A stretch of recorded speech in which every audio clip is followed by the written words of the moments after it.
ओम शांति। बाप दादा मधुबन। आज की मधुर मूल्य 16/11/2023। मीठे बच्चे, भारत जो हीरे जैसा था पतित बनने से कंगाल बना है, इसे फिर पावन हीरे जैसा बनाना है। मीठे देवी झाड़ का सैपलिंग लगाना है। प्रश्न, बाप का कर्तव्य कौन सा है जिसमें बच्चों को मददगार बनना है?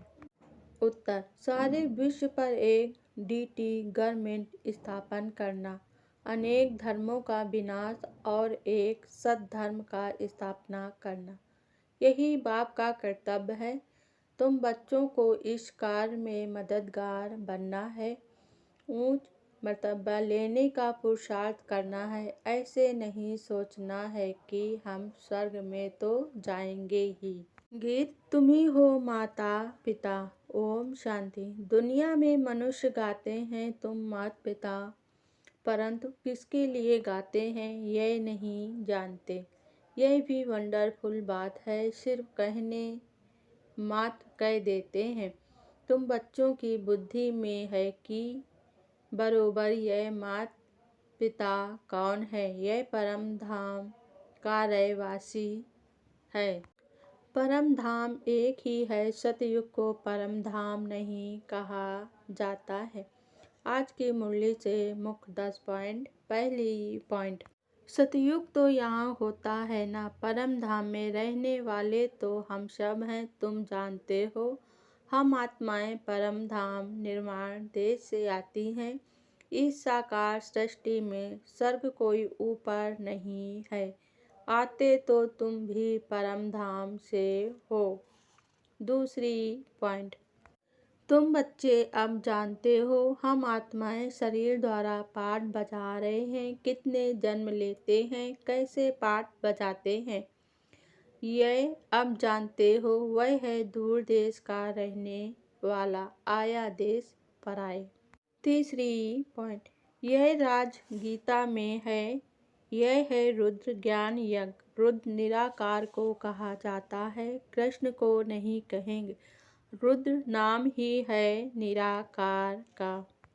बहुत नाम सुन मनुष्य समझते हैं रुद्र अलग है और सोमनाथ अलग है। चौथी पॉइंट, भारत ही हीरे जैसा था, तुमको नई दुनिया में रजाई मिलनी है। तो भगवान समझाते हैं, कृष्ण को भगवान कह नहीं सकते।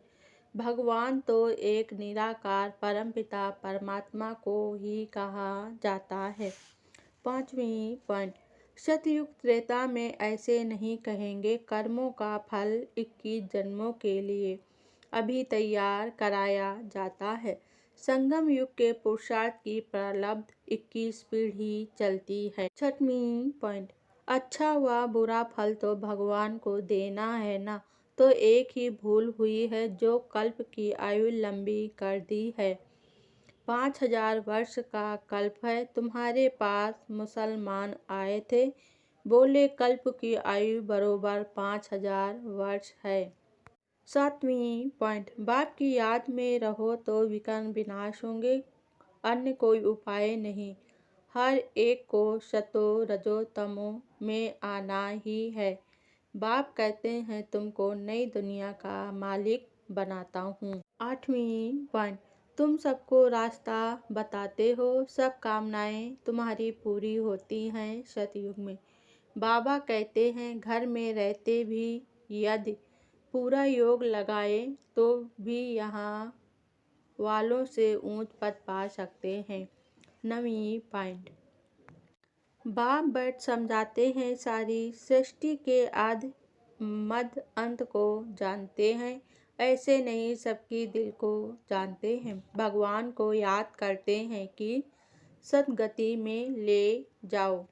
10वीं पॉइंट, आज सद्गुरुवार है। बाप कहते हैं बच्चे श्रीमत पर चलकर पवित्र बनो तो साथ ले चलूं। फिर चाहे मखमल की रानी बनो, चाहे रेशम की रानी बनो, वर्षा लेना है तो मेरी मत पर चलो। अच्छा, धारणा के लिए मुख्य सार। पहली पॉइंट, संगम युग के पुरुषार्थ की प्रारब्ध की जन्म चलनी है। यह बात स्मृति में रख श्रेष्ठ कर्म करने हैं, ज्ञान दान से अपनी प्रारब्ध बनानी है। दूसरी पॉइंट, मीठे देवी झाड़ का सैपलिंग लग रहा है, इसलिए अति मीठा बनना है। वरदान आज बाबा ने दिया, ब्राह्मण जन्म की विशेषता और विचित्रता को स्मृति में रख सेवा करने वाले साक्षी भव।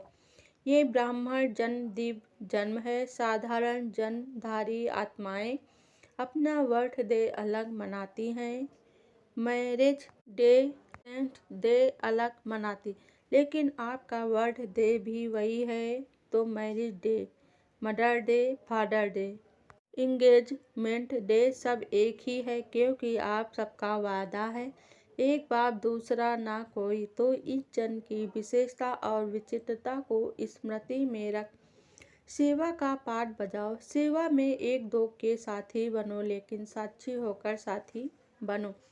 जरा भी किसी में विशेष झुकाव ना हो। स्लोगन आज बाबा ने दिया, बेपरवाह बादशाह वह है जिसके जीवन में निर्माणता और अथॉरिटी का बैलेंस हो। ओम शांति।